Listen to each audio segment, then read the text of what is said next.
Mga tamad. Good morning! Good morning, para kaming walang mga susi. No? Gusto na namin papansin. Yes! Kasama namin si Miss Zara Gagatiga. Isa siyang napakagaling na storyteller. Pero para alamin pa natin ng tungkol sa kanya, panoorin muna natin to. Isang professional teacher at librarian si Miss Zara Gagatiga.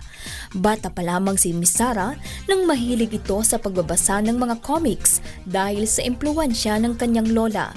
Ito ang naging inspirasyon niya upang maging isang magaling na manunulat ngayon sa bansa.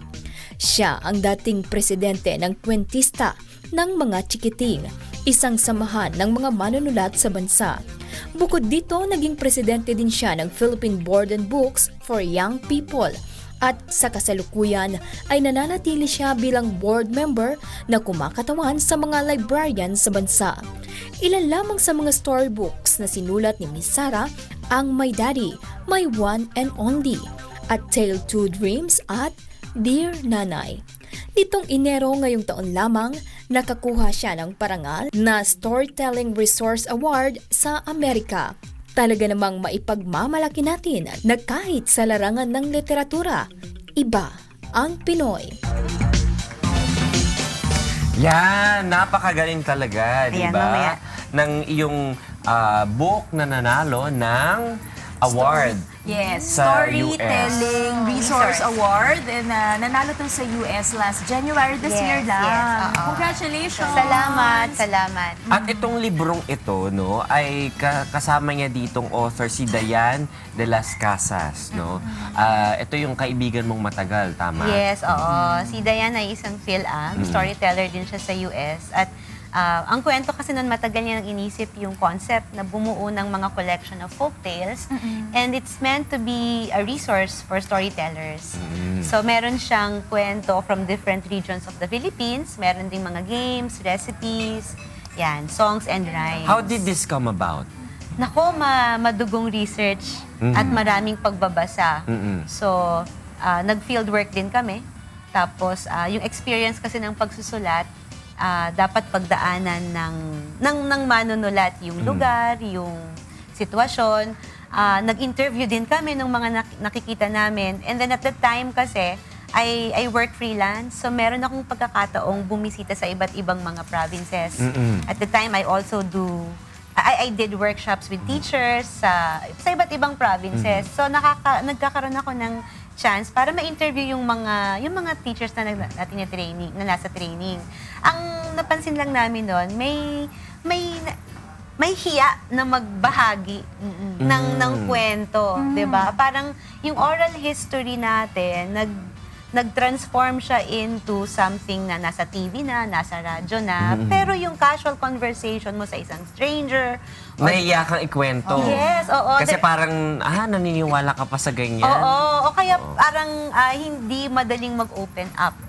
Yun. So, Tanong ko lang kung gaano yung kahalaga yung pagsustorytelling. unang-una kasi sa language development ng bata, mahalaga yun no? Listening skills. So, kung gusto mo talagang matuto ng mother tongue or any second language, kwento ka lang ng kwento, read alouds and other techniques. Kanta ka, you do rhymes, you do wordplay. And then sa atin kasing mga adults, no, there's also a way of healing sa stories. No, na kapag nakaka-relate tayo dun sa mga bida, sa kontrabida, no, nakikita natin yung sarili natin. Sabi ko nga kay Reggie kanina, itong Tales from the 7,000 Isles, sinulat namin ni Dayan nung time na naondoy kami. Oo. May hugot po. Hashtag hugot yun. Oo. So yung pagbabasa ko ng mga kwento, naging therapy Talagang yun from sa akin. experience, From experience. Oo. So, yun yung maganda sa pagkukwento. In a way, nakakabuo rin tayo ng mga bagong kaalaman kapag nagkukwento tayo. Di ba yung kwento halimbawa ng Cinderella, maraming Maraming version sa iba't ibang bansa. Oo. So nakakabuo tayo ng bago nating So construct dito sa kahulugan. Pilipinas yun? Yung sa Marami. favorite mong kwento? Oo, may Mariang Alimango, pero ang ginamit ko dyan yung Mariang Isda. Okay. Na api-api siya ng kanyang step. Oo, Mariang Isda. Galing siya sa Samar, Leyte. At ang una kong naringgan ng kwentong to ay yung mother-in-law ko. na tagagiwan. Oo, tapos Samar. Tapos ang lola ko naman, meron din siyang mga kinukwento noon na kinukuha yung mga batang naaapi, kinukuha ng mga creatures, no? Pwedeng Sa sea, ng dagat, pwedeng sa gubat, ganun. Parang it's an escape. At saka parang this is also a good medium para mas ma-introduce yung history and culture ng Philippines sa oo. mga bata. Yes, oo, totoo yan. Kasi ang pagkukwento kasi natural, hindi siya yung textbook approach. Tapos kung lalagyan mo siya ng awit o ng laro o ng mga rhymes, mas nakaka-engage, mas enjoyable. So, napaka-natural nung experience. Ang maganda kasi sa storytelling ngayon, tumatalon na rin siya. Parang framework siya ng kwento sa TV, kwento sa mga teleserye, kwento mismo sa tunay na computer buhay. games, ganyan, no? Pero ang backbone nila ay storytelling pa rin. Yung basic beginning, middle, end na. Miss na Sarah, plot. I noticed May meron kang mga panyo-panyo dyan. na parang mga manika nga rin eh. Ito kasi Ano po ito? natutunan ko rin yung paggawa nito kay Dayan, yung kaibigan ko na kasama kong sumulat ng So, ito, Tales of the pwede itong- 7,000 Isles. Pwede itong maging mga props Yes, sa oo. storytelling. Yes. I use this for my Kunwari, storytelling. ito si Maria Makiling. Actually, Ito si lima Reggie yan. Tonggol. 5 yan, nalaglag yung isa, pero meron pa akong isang extra, so gagawa na lang ako ng isa pang handkerchief man. Ang kwento kasi nito originally sa English. Tapos, I don't know if you're familiar with the gingerbread man. Parang kasi ganyan ang korte nun, Oo, diba? parang ganun din yung gingerbread man, pero ito handkerchief man. So originally, well not originally, yung version kasi ng handkerchief man ni Dayan de las Casas, tumakas siya dun sa gumawa sa kanya. But you know, the beauty of storytelling is that you can reconstruct or make your own version. So, kinuha ko yung idea ng handkerchief man. So, may hawak si Reggie, may hawak ako. Si Angela may dalawa. Hawakan mo to, kuya. No? Ayan, si Doc pala, ayan. So, ito, pwede mo nang gamitin no, sa mga bata na parang family. We have 1, 2, 3, 4, 5, di ba? Mama bear, Papa This bear. is mother, kind and dear. This Ang ganda ng is boses ni father Zara. standing near. This is brother standing tall. Hey. This is sister not so tall. I'm so Yeah. cute. This is baby sweet and small. Mama. This is a family one and all. Yes. Tapos, May question po ako. Tapos Kapag yun- storyteller po ba kailangan maganda ang boses? ay, hindi naman.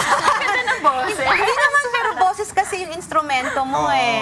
So, Tsaka kailangan animated. Oo, so gumawa na tayo ng puppet, kumanta na tayo, magkukwento na tayo gamit ang libro. Yan, Gets di Mad. ba? Gusto ko yan. When Mom Gets Mad. Story by Zara Gagatiga, illustrated by Bernadette Solina Wolf. So kung gusto mo talaga na ipakita yung aklat, Makikita niya rin. oo, ayan Kulay. o. Yan. When Mom is mad at me, I want to go away. I am like a bird that flies up in the air. When Dad is tired and I made him shout, I'm like a bunny that hides. A cold cave is my hideout. But Dad would always find me and Mom would hug me tight. I'm back in my own family and everything feels right. Yan, no? Tapos syempre sa likod, meron na siyang mga activities na pang-closure ng storytelling session. So yun, storytelling session na yun. So, kailangan talaga maging creative ka when it comes to storytelling. Yes, ano? oo, Kasi kasi- iba may nakikita ko, ma'am, yung di ba, yung mga puppet nilalagay sa mga fingers. Tapos yun yung ginagawa. Yung mga yung cats, di ba, yun yung ginagawa nilang At mga saka magandang characters. bonding moments to sa Yes. mga Oo, anak mo. oo. Pero kapag mga storytelling ba, mga stories din na binabasa, dapat ba mahaba ito? Dapat ba maikli? Ano ba yung ideal? Depende sa audience. Okay. Oo, so pag mga batang preschoolers Picture hanggang books, kinder, yung Dapat ganito, ganito. yan, yung Picture ginawa natin na yung ginawa nating demo session ng More on storytelling. visuals, no? Yes, oo. Tsaka, if you noticed, may iba't ibang activity, hindi lang ako tumutok sa isa. So, Yes. dapat multi-sensorial din. Kasi, one way to help develop the brain din, through language, through varied activities. Tulad yan, kung mahahawakan yan ng bata, kung makikita nila yung paghawak ng libro. Maalala nila. Oo, so buong-buo yung Lahat ng development. sensory ano nila, maandar, yes, diba? oo. And then i-partner mo pa dyan yung exposure niya sa mga digital Yes, gadgets. So Kompleto na. Kompleto na. The point is, you expose the child in different learning activities. Yes. So, Sarah, saan nila makukuha tong mga gantong mga tools for Okay. parents? Actually- how can you invite them to Panyo. be good storytellers? Ayun, salamat, Reggie, na-mention mo yan. Kasi sa darating na August 30, meron akong workshop, the use of storytelling for early literacy learning sa Raffles Makati. Ano to eh? Hindi, it's a big event Okay. by National Bookstore and Yeah. Raffles Makati. It's a Philippine Literary Festival. And they invited the author of yung Silver Linings Playbook, si Matthew Quick. Oo, siya yung headliner, no? Pero may mga panel sessions na pagbibidahan ng mga writers natin sa Pilipinas. So merong fiction writers, may non-fiction writers, may mother tongue writers, meron din tayong mga graphic novelists and comic book writers. Sa Sunday, sa August 30, yun yung mga pambata session. So kung meron kayong mga kids and it's a Sunday, you bring them to Raffles Libre, walang bayad. Yun ang magandang Tapos maraming mga children's book authors and illustrators ang magbibigay ng demonstration. Hindi lang ako, pati yung illustrator ng libro ko, si Joe Mike Tejido. Siya naman ang husay niya kasi gumagawa naman siya ng mga foldabots, mga ganyan. Origami, Parang ganon. ang husay niya rin. So, Miss Zara, Very yung libro mo creative. naman, saan pwedeng mabili? Available ba ito sa market? wala na siyang local distributor so it's tawagan ka na lang. available Abroad, sa online. US. Pumunta kayo sa US if you want to sa copy. Amazon.com. Oo. Yeah, but my local books by Lampara Books are available in Precious Pages bookstores. So far, I've written 3 storybooks and 1 series for kinder learners, 12 stories for kinder learners. Ayun. Maraming salamat, Miss Zara Maraming Gagatiga. salamat Maraming din. salamat. Thank you. Good morning Such sa an inyo. experience na maka-experience ulit ng storytelling. Yes. You do it. Kwento rin kayo. Thank you. Thank you so much. See you on Salamat. August 30. Yes, August Available 30. to lahat sa August 13. Yes.